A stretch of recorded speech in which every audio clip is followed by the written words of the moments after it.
देखो 11th question में क्या रखा है, 11th क्वेश्चन में क्या रखा है, which term of the AP will be 132 more than it's 54th term. मतलब इस क्वेश्चन में कहा जा रहा है कि आपको बताना है इस एपी की कौन सी टर्म, इस एपी की कौन सी टर्म जो होगी वो इसकी 54th टर्म से यानी कि 54वीं टर्म से 132 ज्यादा होगी। इस एपी की कौन सी टर्म जो है वो 54वीं टर्म से 132 ज्यादा होगी। तो पहले तो हम इसको तो सिंपल तरीके से कंसेप्ट समझने के लिए ऐसे कर लेते हैं कि पहले 54वीं टर्म निकाल देते हैं, A54 निकाल देते हैं, जो आएगा उसमें 132 ऐड कर देंगे क्योंकि वो 132 ज्यादा पूछ रहा है कि 54वीं टर्म से 132 ज्यादा है, 54th टर्म से 132 ज्यादा है। तो 54th टर्म निकाल के उसको 132 ऐड कर देंगे और 132 ऐड करने के बाद जो टोटल आएगा उसको an मान के उसका n निकाल देंगे। यही तो पूछ रहा है वो कि कौन सी पोजीशन पे है वो, कौन सी टर्म होगी जो 132 ज्यादा होगी, 132 ज्यादा होगी 54th टर्म से। तो पहले हम 54th टर्म निकाल लेते हैं। अच्छा, हमें क्वेश्चन में क्या क्या गिवन है, हमें a पता है कितना है 3, हमें d पता है 15 minus 3 that means 12 और हमें A54 निकालना है। Now A54 is equal to what? A plus 53D. Now what is A? A is 3 and 53 and D कितना है? D है 12. So हमारे पास कितना आएगा? So हमारे पास आएगा 3 प्लस में 636 यानी कि हमारे पास आ गया 639। ये हमारे पास आ गया अगर हम 54th टर्म की बात करें। अब हमें क्या निकालना है, हमें निकालना है कि वो टर्म इस 54 टर्म से कितनी ज्यादा होगी 132। तो हमने 169 में सॉरी 639 के अंदर 132 ऐड कर देना और फिर उसको मान लेना an, ठीक है ना। सो हमने लिखा an इज इक्वल टू जिस टर्म की हमें पोजीशन निकालनी है वो 54वीं टर्म से 132 ज्यादा है, तो इसके अंदर 132 ऐड कर दो। तो 132 इसके अंदर अगर हम ऐड करेंगे तो कितना आएगा 1667 और ये हो जाएगा 7, यानी कि 771 जो है 771 जो है वो हमें देखना है कि 771 जो है वो इसकी कौन सी टर्म होगी, है ना। 54th टर्म कितनी आई, 54th टर्म आई 369, उसके अंदर हमने ऐड करा 132 क्योंकि वो कह रहा है 132 ज्यादा होगा उससे। वो कौन सी टर्म होगी जो इससे 132 ज्यादा होगी, 54th टर्म निकाल दिया, 132 ऐड करा, कितना आ गया 771 आ गया, ठीक है ना। तो बस हम इसको सॉल्व कर देते हैं। a plus n minus 1 d is equal to 771। a कितना है, a 3 है, n माइनस 1 d कितना है, d है 12 इज इक्वल टू 771। अब n माइनस 1 इंटू 12, इसमें से जब 3 माइनस करेंगे तो कितना आएगा 768 आएगा, 3 माइनस करेंगे। Now n minus 1 is equal to 768 divided by 12, 12 से डिवाइड करेंगे तो 6 एंड देन 4। तो n minus 1 is equal to कितना आ गया 64, इसका मतलब n इज इक्वल टू कितना आ गया 65, यानी कि इस एपी की 65 यानी कि 65th टर्म जो होगी, जो टर्म होगी will be 132 more than its 54th term, यानी कि इसकी 54वीं टर्म से 132 ज्यादा होगी कौन सी टर्म 65। पहले मुझे यहाँ तक बताओ, यहाँ तक क्लियर है, फिर हम इसको एक शॉर्ट में भी करेंगे, मतलब वही करेंगे, ये नहीं करना हमें, थोड़ा सा लंबा हो जाएगा ये। पहले बताओ यहाँ तक क्लियर है। हम इसको इस तरीके से भी कर सकते थे, हम इसको इस तरीके से कर सकते थे, एक मिनट क्या कर सकते थे हम इसको, अबे यार सीधा हो गया,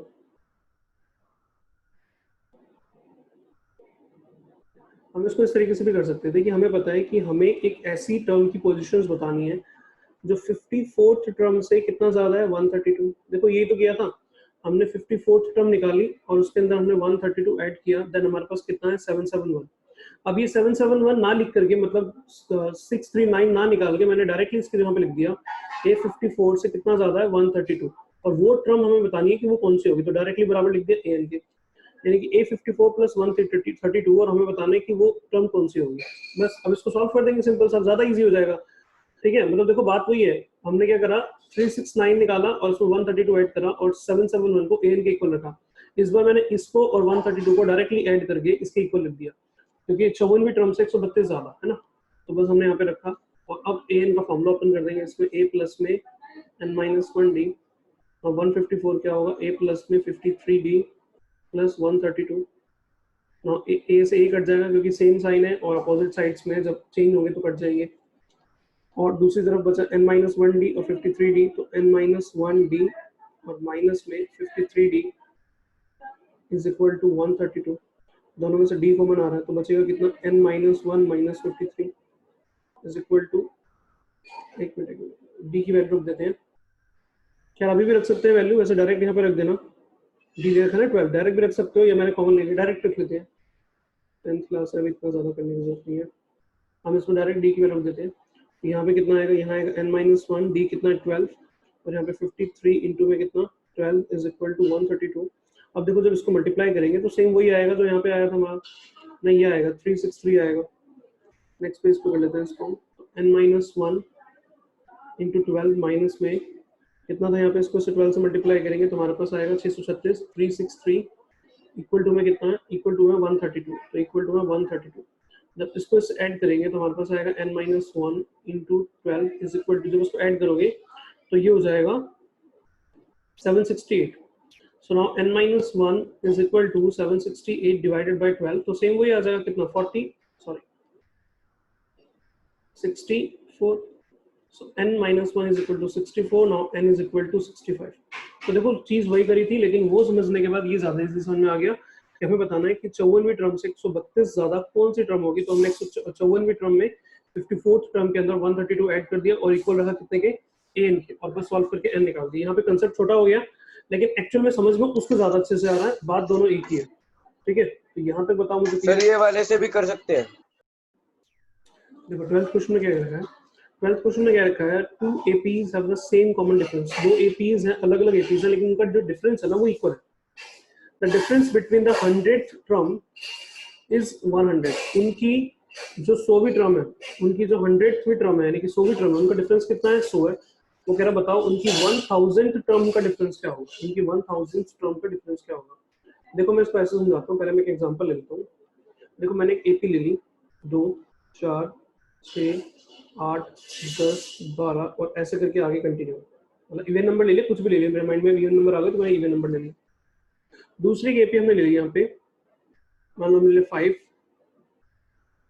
हम ले 5 7, उसके बाद 5 7 कितना हो जाएगा 9, उसके बाद 11, उसके बाद 13, उसके बाद 15 एंड कंटिन्यू। अब देखो जैसा क्वेश्चन में क्या रखा था कि दो एपी हैं, अलग अलग एपी हैं, सेम तो नहीं है, बिल्कुल अलग है। 2 4 6 8 10 चल रहा है, 5 7 9 11 13 15 चल रहा है, लेकिन वो कह रहा उनका जो कॉमन डिफरेंस है ना वो सेम है। कितना डिफरेंस है इसके अंदर, 2 मतलब दो का डिफरेंस है। यहाँ पे डी कितना है, 2 है, और यहाँ पे डी कितना है, यहाँ पे भी 2 है। तो मतलब मैं समझाने के लिए एक एग्जांपल ले लिया कि दो अलग अलग एपी हो गई, लेकिन दोनों का डिफरेंस सेम है। ठीक है, कुछ भी है बट सेम है। अभी 2 का गैप हो सकता है, 5 का भी हो सकता है, 6 का भी हो सकता है, कुछ भी हो सकता है, दोनों का डिफरेंस सेम है। अब जरा यहाँ पे एक चीज ध्यान से देखो, इतना तो क्लियर हो गया होगा, दो डिफरेंट एपी ले लिया हमने और दोनों के बीच का डिफरेंस जो है वो सेम है, दो डिफरेंस है फिलहाल और सेम है। अब अगर मैं कहूँ कि देखो इनकी पहली टर्म के बीच का गैप कितना है, इनकी फर्स्ट टर्म के बीच का गैप कितना है, कितना गैप है, 3 है, नहीं है। अच्छा इनकी दूसरी टर्म के बीच का गैप देखो कितना है, 3। दूसरी टर्म के बीच, तीसरी टर्म के बीच का भी गैप कितना है, 3। नेक्स्ट टर्म के बीच में भी कितना गैप है, 3। यहाँ पे भी कितना है, 3। यहाँ पे भी कितना है, 3। इसका मतलब ये हुआ कि अगर दो एपीज का कॉमन डिफरेंस सेम है, दो एपीज का कॉमन डिफरेंस अगर सेम है तो लगातार उनकी एपीज की जो टर्म होगी ना उनके बीच का डिफरेंस भी सेम होगा, पर्टिकुलर टर्म का, यानी कि उसकी फर्स्ट टर्म उसकी फर्स्ट टर्म। जैसे यहाँ पे मैंने कितना लिखा, अभी यहाँ पे मैंने लिखा इसमें 5 2 लिखा ना, यहाँ पे देखो ये 5 2, ये 5 था और ये सॉरी ये 2 था और ये 5 का डिफरेंस कितना है, 3। अगर मैं 8 और 11 मतलब 8 और 11 जो है कौन से नंबर की टर्म है इसकी, फर्स्ट सेकंड थर्ड, ये फोर्थ पे है, ये फोर्थ है, और इसकी 1 2 3 4 ये भी कौन सी है, फोर्थ है। फोर्थ के डिफरेंस के बीच, फोर्थ के बीच का भी, फोर्थ टर्म्स के बीच का डिफरेंस भी वही आ रहा है जो पहली का आ रहा है। अगर ऐसे ये 6th टर्म देखो, ये दोनों 6th है, तो तब भी गैप कितना आ रहा है, सेम ही आ रहा है, 3 ही आ रहा है, और पहले भी 3 आ रहा है। तो अगर दो एपीज का कॉमन डिफरेंस सेम है तो लगातार उनकी टर्म्स के बीच का डिफरेंस भी सेम होगा, मतलब कॉरस्पॉन्डिंग टर्म्स के बीच का डिफरेंस सेम होगा। तो वो भी क्या कह रहा है, वो कह रहा है कि दो एपीज है उनके बीच का कॉमन डिफरेंस सेम है, मान लो यही है वो कॉमन डिफरेंस, दो का गैप है। और वो कह रहा है उनकी 100वीं टर्म, यहाँ पे कहीं पे जाकर के यहाँ पे इसकी 100th टर्म आएगी और यहाँ पे जाके इसकी कहीं पे 100th टर्म आएगी, और उन दोनों 100 टर्म के बीच का डिफरेंस कितना है, 100 है। देखो 100 बोल के उन्होंने आगे कंफ्यूज कर दिया। उनकी 100th टर्म का डिफरेंस कितना है, 100 है। तो इनकी कोई भी टर्म हो, चाहे पहली टर्म के बीच का डिफरेंस भी क्या होगा, वही होगा जो 100वीं टर्म के बीच का डिफरेंस। तो 1000th टर्म का डिफरेंस क्या होगा, 1000th टर्म का डिफरेंस क्या होगा, 100 ही होगा। अब यहाँ पे बच्चे क्या करते हैं, सोचते हैं कि 100 का कितना है, 100 तो 1000 का कितना होगा, 1000 नहीं, डिफरेंस हमेशा बराबर रहेगा।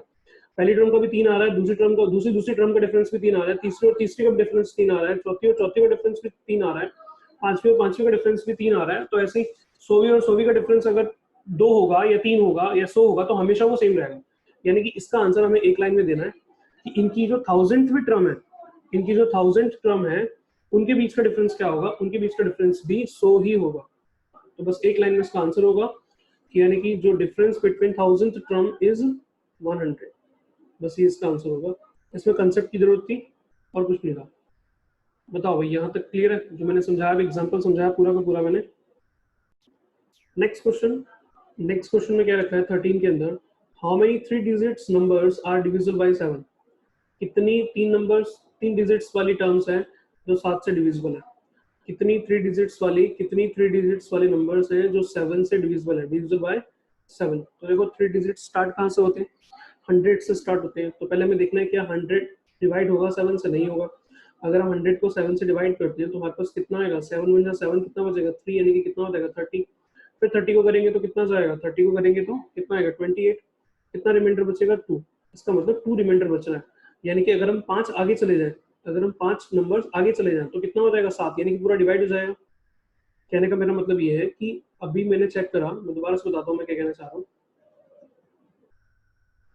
मैं ये कहना चाह रहा हूँ, अभी सब कुछ छोड़ देते हैं, सिंपल सा देखते हैं कि 3 डिजिट्स के नंबर कहाँ से स्टार्ट होते हैं, 100 से स्टार्ट होते हैं, खत्म कहाँ पे होते हैं, 99 पे खत्म होते हैं।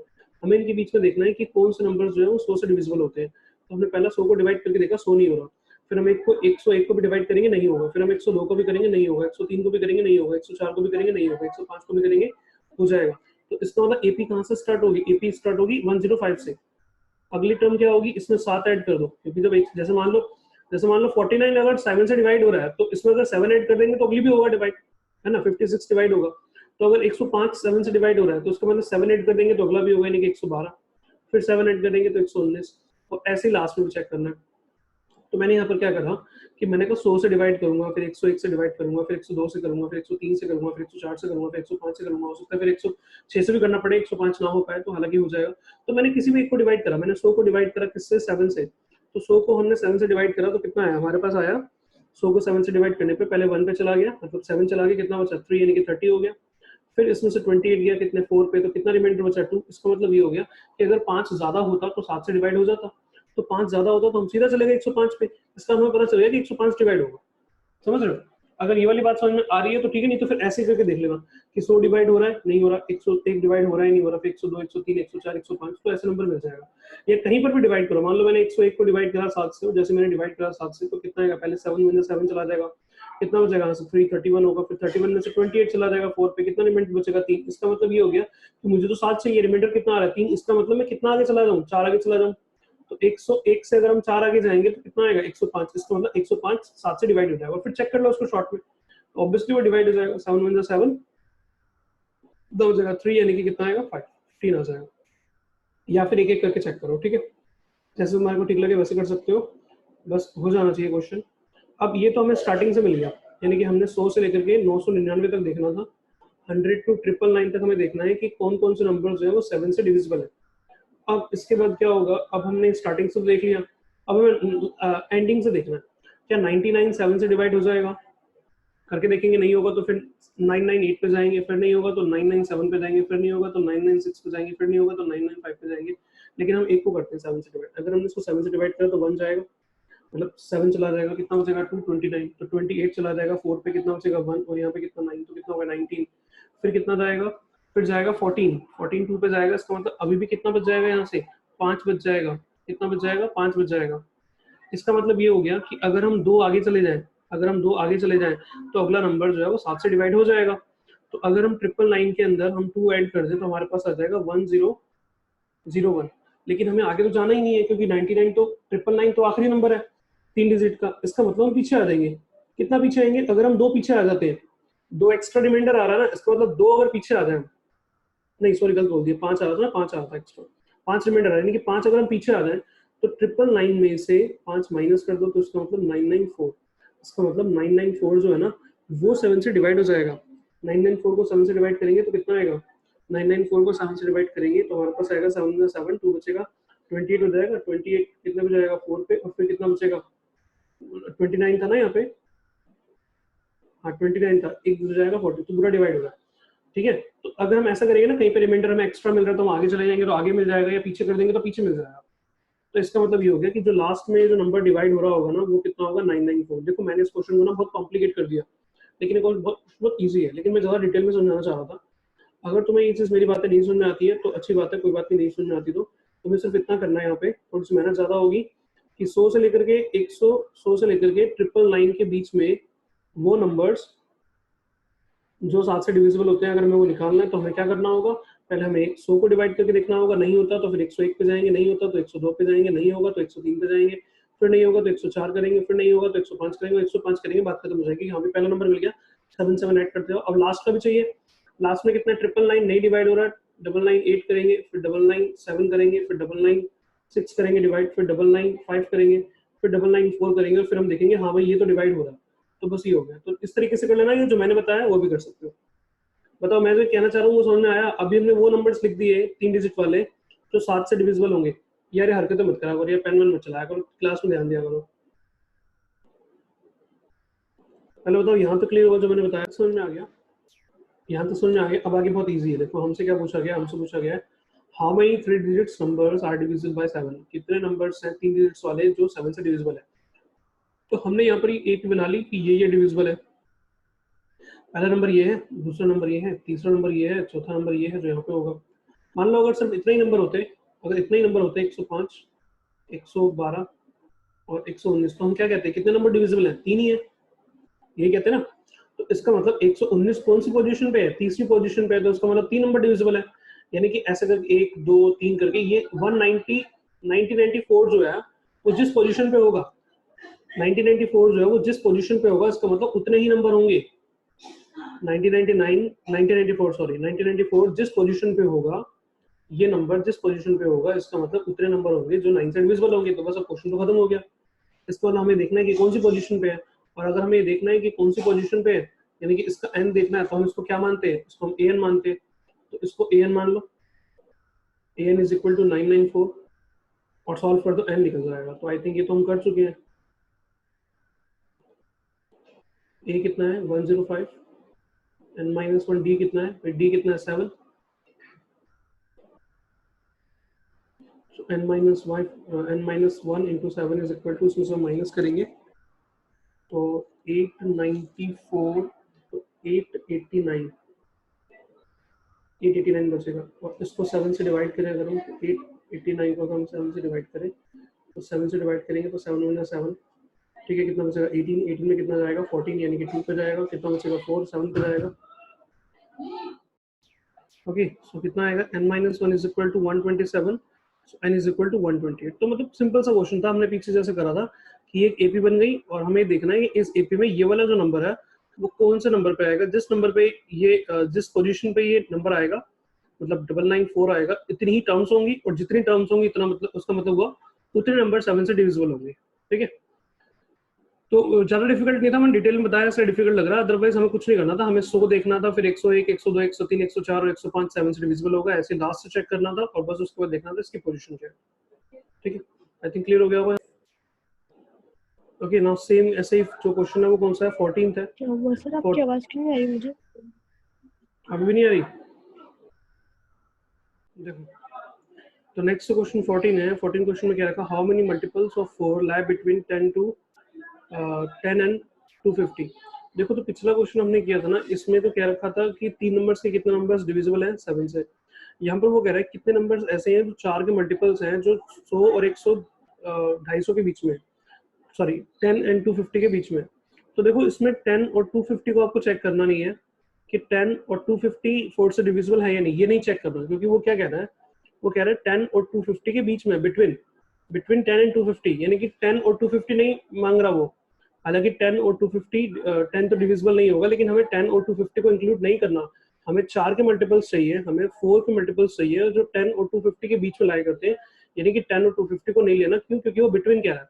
अगर वो फ्रॉम कहता, अगर वो कहता फ्रॉम 10 टू 250, तो इसका मतलब हम 10 को भी काउंट करते और 250 को भी काउंट करते। कहने का मतलब मैं एक सिंपल सी चीज ये बता रहा हूँ कि अगर मैंने ये कहा, अगर इस क्वेश्चन को छोड़ दें हम, अगर मैंने कहा बिटवीन 10 एंड 250, इसका मतलब 10 और 250 को नहीं लेना।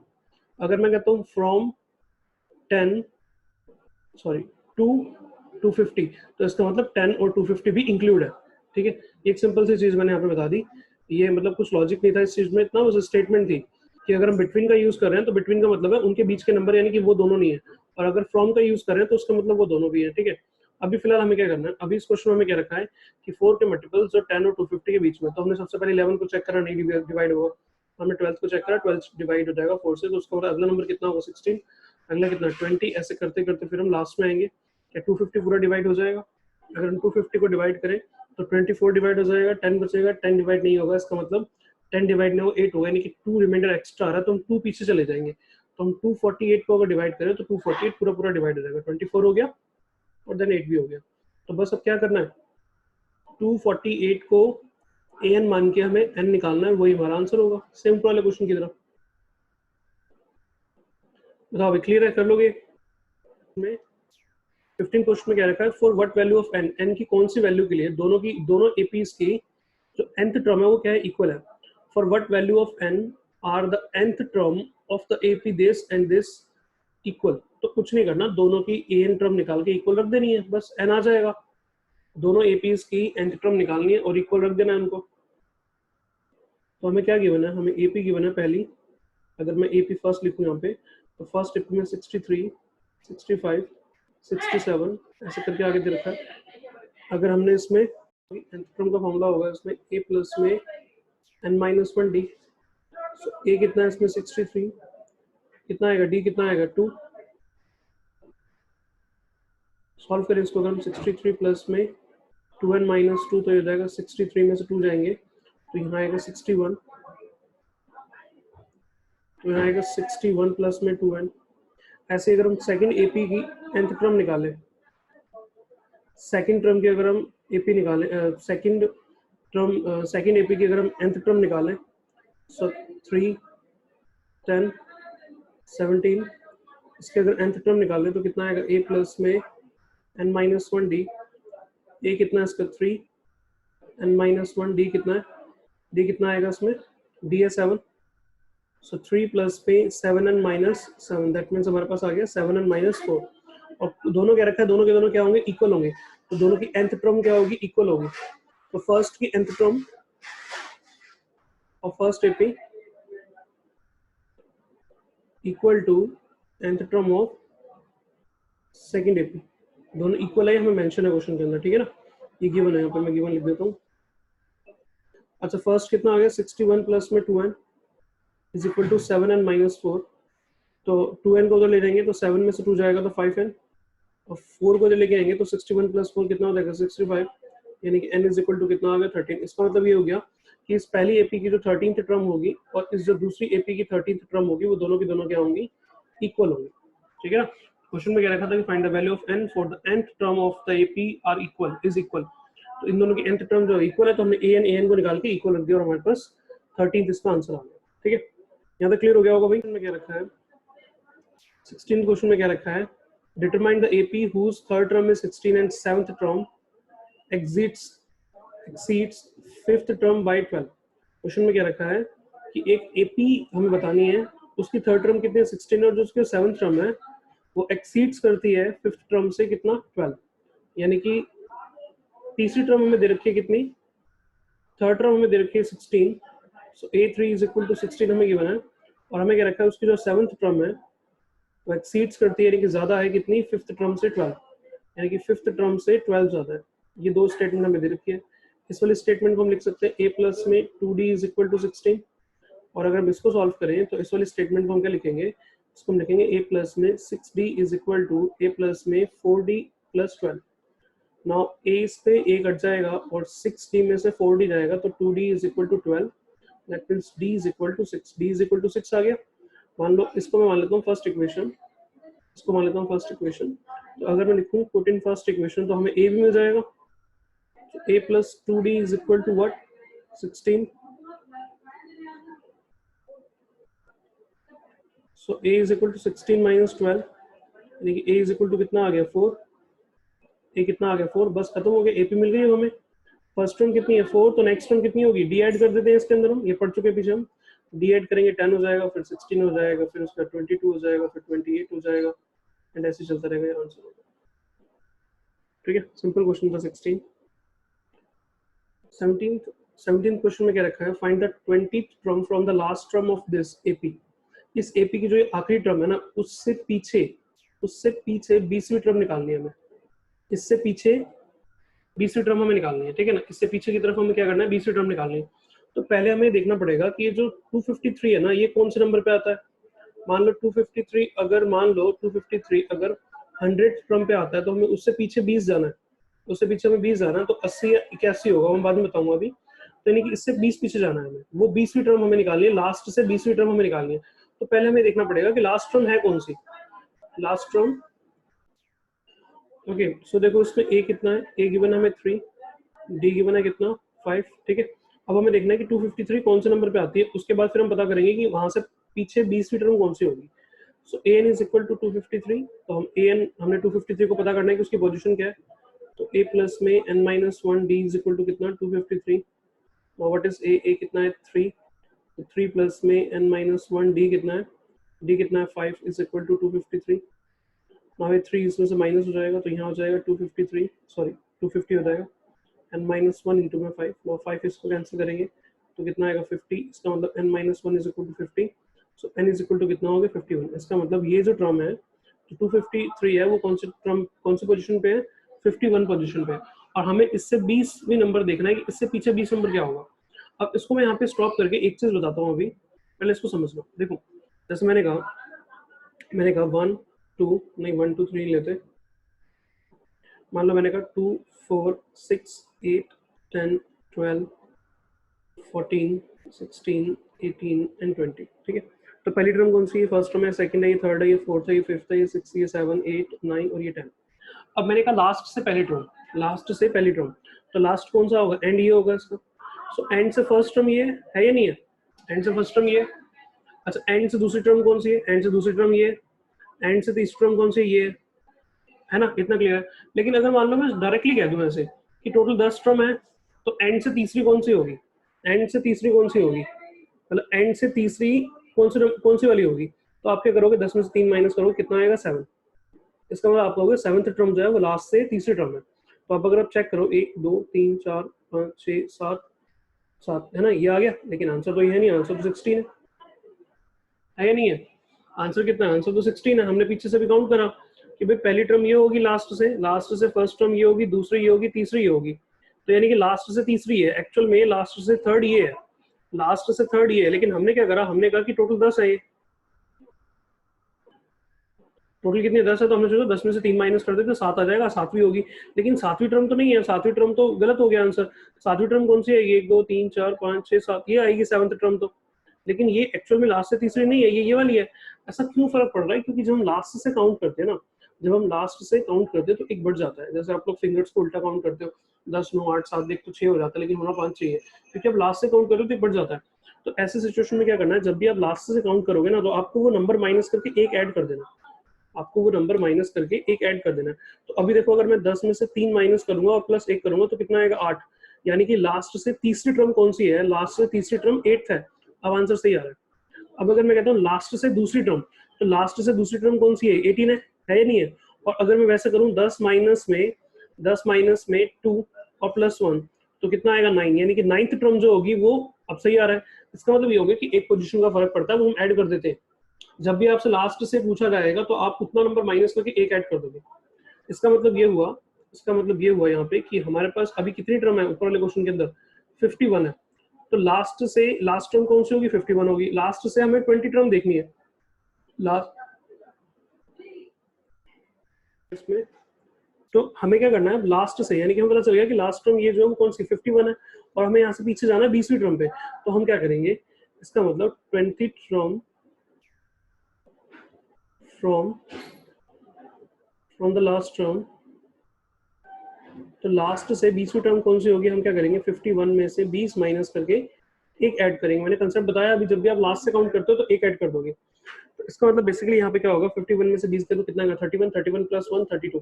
इसका मतलब लास्ट से 32वीं टर्म जो है वो 20वीं होगी, सॉरी लास्ट से 20 टर्म जो है वो एक्चुअल में 32 टर्म होगी, तो a 32 निकाल दो। a 32 कितना होगा, a प्लस में 31d। What is a is 3, 31, d कितना है 5, तो इसको मल्टीप्लाई करेंगे 5 और ये हो जाएगा 15 प्लस में 3, तो 158 इसका आंसर हो गया। इस क्वेश्चन को हम एक तरीके से और कर सकते थे। हम इस क्वेश्चन को कैसे कर सकते थे, बहुत इजी तरीका है, इस AP को ना उल्टा कर दो, इस AP को उल्टा कर दो, यानी कि 253 कहाँ गया क्वेश्चन, 253 1383 1383, तो यहाँ पे देखो क्या हो रहा है, 5 5 घट रहा है, 5 5 यहाँ पे लेस हो रहा है ना, तो 5 इसमें से भी लेस कर दो, तो 248 और लेस कर दो, तो 2 मतलब ना भी करो चाहे 2 टर्म्स मिल गई हमें, इसका मतलब ये AP बन गई। भाई जो लास्ट का हिस्सा था उसको उठा के मैं पहले ले आया, तो उसने क्या रखा था लास्ट से 20वीं टर्म, लास्ट से 20वीं टर्म, और मैं लास्ट वाली टर्म को इधर ले आया, यानी कि यहाँ से 20वीं टर्म। तो अब मैंने सीक्वेंस को, इसको मैंने AP को उल्टा कर दिया। इसका मतलब अब हमारा क्वेश्चन ये होगा कि यहाँ से 20वीं टर्म निकालनी है, यहाँ से 20वीं टर्म निकालनी है, तो A20 निकाल दो, बस खत्म हो गया क्वेश्चन। एंड कितना निकालना है 20, तो A20 क्या होगा, A20 होगा a प्लस में 19d। व्हाट इज a, अब a कितना है, अब a 253 है, तो 253 प्लस में 19 और d कितना है -5, तो हमने क्या करा 253 19 5 से कितना हो जाएगा 95, 95 इसमें से माइनस करा हमने, तो 100 इसमें से अगर हम 95 इसमें से अगर माइनस कर दे तो कितना आएगा 153 माइनस में कितना आंसर आता है, हमारे पास सेम वही आ जाएगा 258। ठीक है, तो ऐसे भी कर सकते हो, तो बहुत सिंपल क्वेश्चन हो गया, बस जो AP है ना उसको उल्टा कर दिया, तो आखिरी से 20वीं टर्म थी तो उल्टा कर दिया, तो उसका स्टार्टिंग से 20वीं टर्म हो गई, बस ये इसको इस तरीके से भी कर सकते हैं। लेकिन एक्चुअल में जो कंसेप्ट है ना वो यही है जो मैंने यहाँ पे डिटेल में समझाया।